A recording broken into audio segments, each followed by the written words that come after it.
What happens when an asset that's been held down for 50 years finally decides it's done obeying?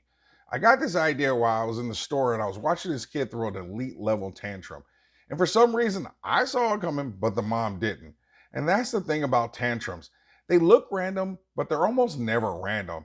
They're usually about pressure or frustration building up. There's something that's been building for a long time. And just like that mom didn't see the tantrum coming, the market didn't see silver's tantrum coming either. On Friday, silver didn't throw itself on the ground and start crying. It screamed and the whole market turned its head. And while gold was up a respectable 3.5% last week, silver was up over 11%, including a 5% blast on Friday alone. On paper, this just looks like normal price action. But if you follow metals like we do, that was a tantrum. The kind of tantrum that happens when a market has been suppressed, ignored, mispriced, and misunderstood for a half a century.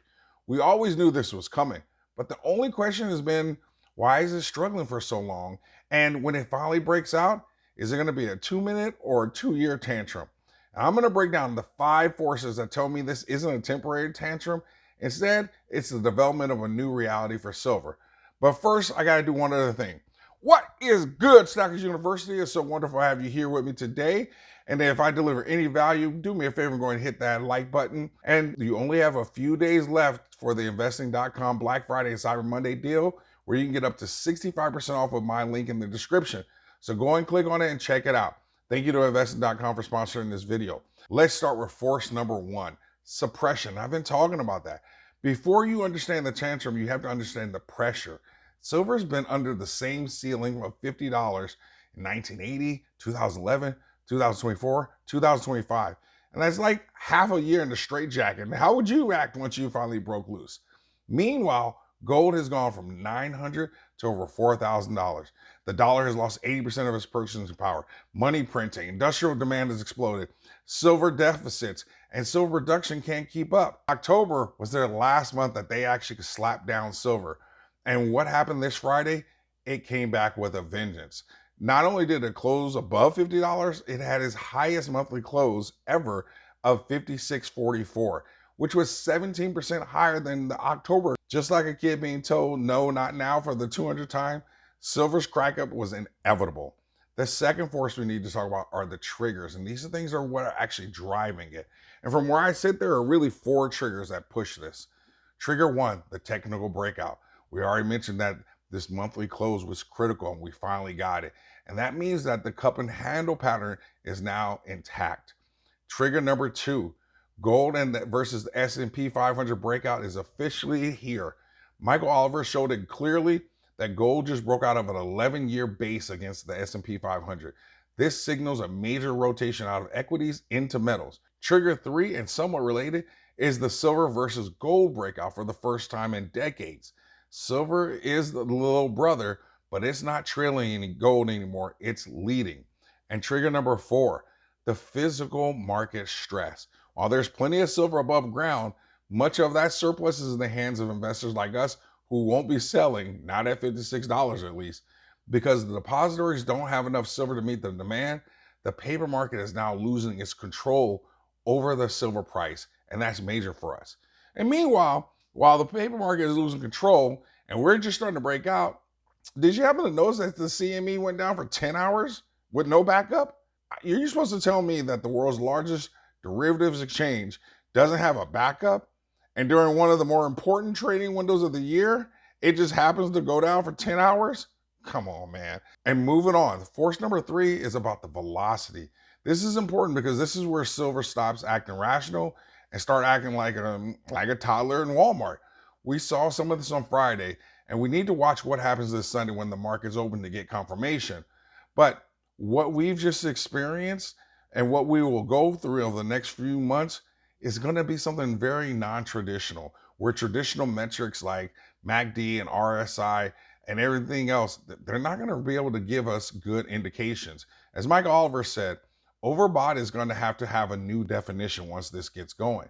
And without getting too hyperbolic, we are watching silver being repriced. And I can't see what repricing looks like after 50 years of suppression. I do know this much. I'm strapped in because this bull ain't bucking me off. The fourth force is recognition. And this is kind of where the world wakes up. This is when the S&P crowd, the tech bros, and the crypto cowboys realize, oh, this party is over. And it's going to be spectacular. As these charts show, while they've come off the bottom in terms of their ratios, metals are still deeply underallocated globally.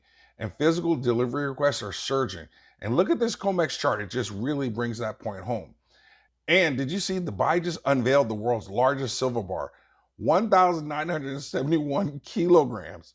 That's 63,369 ounces. And at $56, that's $3.55 million in today's price. That just wasn't a big old giant silver bar. That was a flex, and it was a real geopolitical statement saying something very important about silver.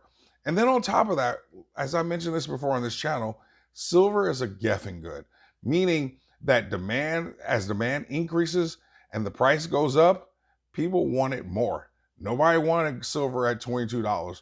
They barely cared at $30, and they're only getting slightly interested at $56.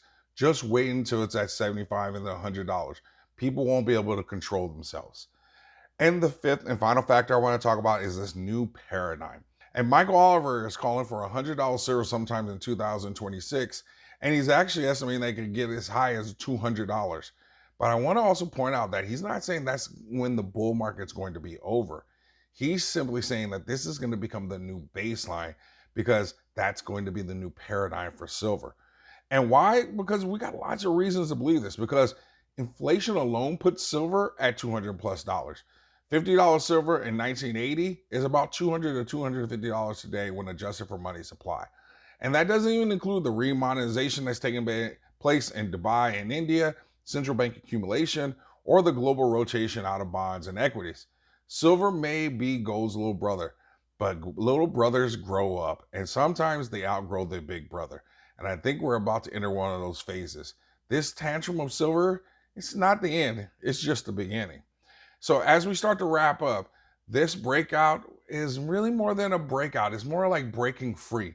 And when something's been suppressed for 50 years and it finally breaks free, I don't think it does it gently or quietly. I think bigger and bigger moves like what we saw on Friday are just going to be a part of the norm for us. This is the first of many silver tantrums, in my opinion.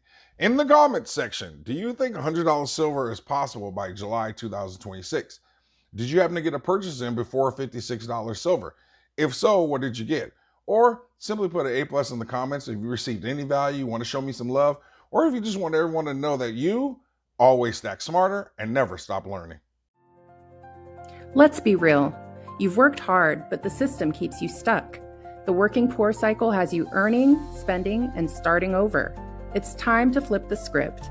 Drstacker's Beginner's Guide to Growing Wealth and Investing teaches the Stacker's Wealth Cycle, a simple system that makes your money grow automatically. Stop surviving, start stacking.